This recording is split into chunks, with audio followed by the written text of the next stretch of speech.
fois, j'avais fait escale au Galapagos, un petit peu impromptu, il y avait une petite réparation à faire. Et je pensais m'arrêter quelques heures au sud de l'île d'Isabella.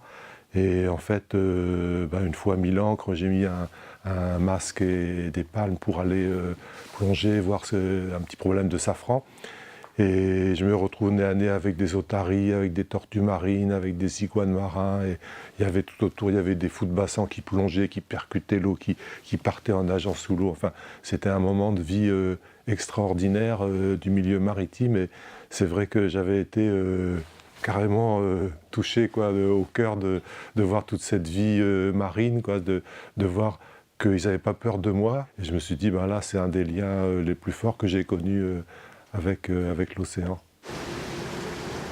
La vie, les animaux, ils ont une force extraordinaire et que on pense que nous-mêmes, on partageait peut-être cette force avec la nature, avec les océans, et qu'on a perdu beaucoup en s'en isolant, en s'en éloignant en fait.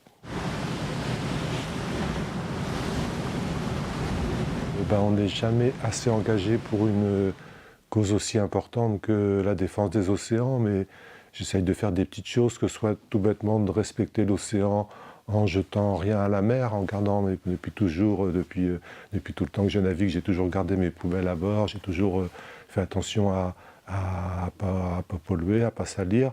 Bon, à l'échelle d'une personne, c'est pas grand-chose, mais si tout le monde fait attention, c'est quand même bien.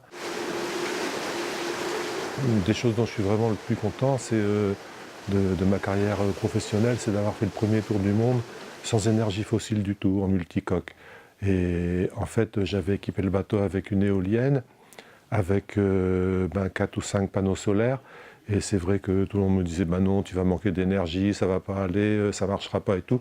Et en fait, si, ça a marché.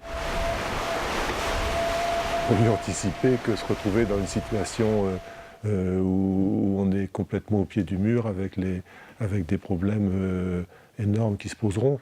Il faut les prendre un petit peu à l'avance, c'est-à-dire dès maintenant en fait. C'est l'occasion de prouver qu'on est capable de faire quelque chose de bien pour la planète et pour les océans et de sortir un peu les tripes pour ça, quoi.